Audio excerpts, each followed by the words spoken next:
काय तयार ना सगळे गोष्ट ऐकायला? आज आपल्याला भीमाची गोष्ट ऐकायची आहे. भीम तुम्हाला माहितीये, खरं म्हणजे तुम्हाला फक्त छोटा भीमच माहितीये. आज आपल्याला खऱ्या खऱ्या मोठ्या भीमाची गोष्ट ऐकायची आहे. शक्तिवान भीम.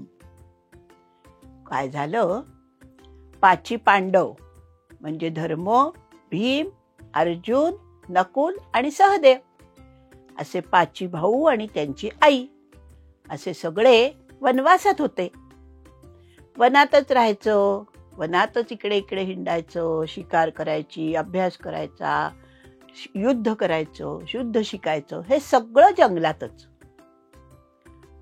जंगलातल्या छोट्या छोट्या गावांमध्ये, वस्त्यांमध्ये, जंगलाजवळच्या गावांमध्ये ते जात राहत असं सगळं त्यांचं चालू होतं. असेच जाता जाता एकचक्रा नावाच्या एका नगरीमध्ये ते गेले. आता गावात गेल्यावर राहायचं तरी कुठे? त्यांनी गावात चौकशी केली. एका ब्राह्मण कुटुंबानी त्यांना सांगितलं, या आमच्याकडे राहा, मोठं आहे घर आमचं, मोठी ओसरी आहे. आणि मग ते तिथे राहू लागले.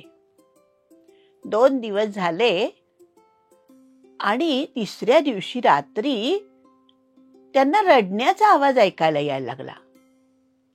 कोण बरं रडतंय? कुंती आधी जागी झाली. तिने कानो साधून पाहिलं, कोण रडतंय? शेजारच्या घरातून आवाज येत होता रडण्याचा, एका बाईचा आणि एका मुलाचा पण. थोड्या वेळाने एका म्हाताऱ्या माणसाचा आणि एका मुलीचा पण. काहीतरी ते सारखे बोलत होते. त्या बाई रडत होत्या. भीम जागा झाला, अर्जुन जागा झाला. भीम आईला म्हणाला, आई बघून येऊया का आपण त्यांच्याकडे काय झालंय ते? कुंती म्हणाली, थांब मी येते बघून. कुंती त्यांच्या घरी गेली. ते म्हातारे आजोबा आणि तो तरुण माणूस त्या घरातला, 2 जण थोडे कुजबुजत, नको नको मी जातो, नको नको मी जातो, नको नको मी जातो असं म्हणत होते. आणि त्या बाई रडत होत्या, ती मुलं रडत होती. कुठं निघाले ते? त्यांना कळेच ना. कुंती त्या बाईंचा हात हातात घेऊन म्हणाली, जरा आम्हाला सांगाल का काय चाललंय? त्या बाई म्हणाल्या, अहो आमच्या एकचक्रा नगरीवरती मोठं संकट आलंय ना. कसलं संकट?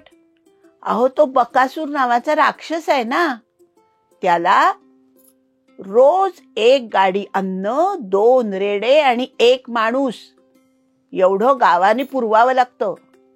जर ते पुरवलं नाही तर तो आमचा सगळा गाव बेचिराग करणार आहे. मग उद्या आमच्या घराची पाळी आहे. आजोबा म्हणतात, मी काय म्हातारा झालोय, आता मी जातो. आणि हे म्हणतात, नको नको तुम्ही गाडी कशी नेणार, तुम्ही किती थकलायत, त्याच्यापेक्षा मी जातो, केव्हा ना केव्हा तरी जायचंच. भीमाने ते सगळं ऐकलं आणि भीम म्हणाला, कोण हा बकासूर राक्षस हो, आणि असं कसं रोज मागतो? अरे बाबा काही विचारू नकोस. 1 महिना झाला हा इथे आला आणि त्याने सगळी घरं पाडायला सुरुवात केली, मुलांना पळवून न्यायला लागला. शेवटी आम्ही सगळे गावकरी एकत्र झालो आणि त्याला सांगितलं की बाबा रे, तुझं पोट भरण्या इतकं आम्ही रोज तुला देऊ. किती लागेल? तो म्हणाला, 1 गाडीभर अन्न, 2 रेडे आणि 1 माणूस, एवढं खातो मी रोज. बरं बाबा तेवढं देऊ असं आम्ही सगळ्यांनी कबूल केलं. प्रत्येक घरातला 1 कोणीतरी माणूस त्यांच्या बरोबर जातो. असं काय? भीम म्हणाला, मी बघतो त्याच्याकडे. असं करा, उद्या अन्न तयार करा, गाडी तयार ठेवा, पण गाडी घेऊन मी जातो. त्या बाई म्हणाल्या, नको बाबा, तुम्ही आमच्या गावातली पाहुणी माणसं, पाहुण्या माणसांवर का आम्ही हे संकट टाकायचं? भीम म्हणाला, नाही हो. कुंती पण म्हणाली, अहो माझ्या मुलाच्या शक्तीवर पूर्ण विश्वास आहे, जाऊ द्या भीमाला. 2ऱ्या दिवशी भीम गाडी घेऊन गेला. रोज 12 वाजता जावं लागायचं. भीम त्याच्या आधीच गेला. नेहमीच्या ठिकाणी तो पोचला. तिथे सगळीकडे हाडांचे पसारा पडला होता, उष्ट खरकट अन्न पडलं होतं, गाड्यांची चाकं पडली होती, रेड्याची हाडं, माणसांची हाडं, मुणकी, शिंग. अरे अरे अरे अरे अरे, इतकी तिथे घाण दुर्गंधी पसरली होती की भीमाला वाटलं, छे काय राक्षस इथे बसून जेवतो हा रोज. मग त्याने काय केलं, झाडाची मोठी फांदी तोडली, भरा भरा भरा सगळं झाडून घेतलं, सगळ्या हाडांचा तिकडे एक ढीग लावून टाकला, सगळं स्वच्छ केलं आणि मग आपली गाडी तिथे उभी केली. त्या रेडे 2 होते ते सोडले आणि त्यांना दिलं गावाकडे पाठवून. रेडे निघाले चालत चालत चालत. मग भीमानी त्यातलं एक पातेलं काढलं, त्या भाताच्या पातेल्यावर आमटी घातली आणि स्वतःच खायला सुरुवात केली. एवढं सगळं होईपर्यंत 12 वाजून गेले होते. बकासूर दुरूनच आला. रोज त्याला तिथे 2 रेड्यांची गाडी आणि एक थरथर कापत उभा असलेला माणूस दिसायचा. अरे आज तिकडे तेवढं स्वच्छ कसं दिसतंय, तिकडे ढीग कसला दिसतोय, आणि हा कोण माणूस, आणि रेडे काय दिसत नाहीयेत. तो दांड दांड पावलं टाकत आला. तोपर्यंत भीमानी ते पातेलं भार भात सगळा खाऊन संपवला होता. आता त्याने लाडूचं पातेलं काढलं होतं आणि लाडू खायला सुरुवात केली होती. बकासूर दुरूनच ओरडला, ए कोण आहे रे, माझं कोण खातंय.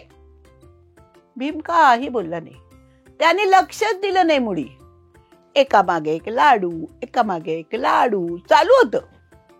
बकासूर दांड दांड पावलं टाकत जवळ आला आणि म्हणाला, मला घाबरत नाहीस. भीम काही बोलला नाही. त्याने लक्षही दिलं नाही. त्याचं आपलं खाणं चालूच. लाडू संपत आले. संपलेलं पातेलं त्याने बाजूला ठेवलं. बकासुराने पाहिलं, आमटीची घागर रिकामी, भाताचं पातेलं रिकामं, लाडूचा डबा रिकामा, आणि आता ह्यानी पुरणपोळ्यांचं पातेलं ओढलं होतं. हा काही लक्ष देत नाही म्हटल्यावर बकासूर चांगलाच चिडला.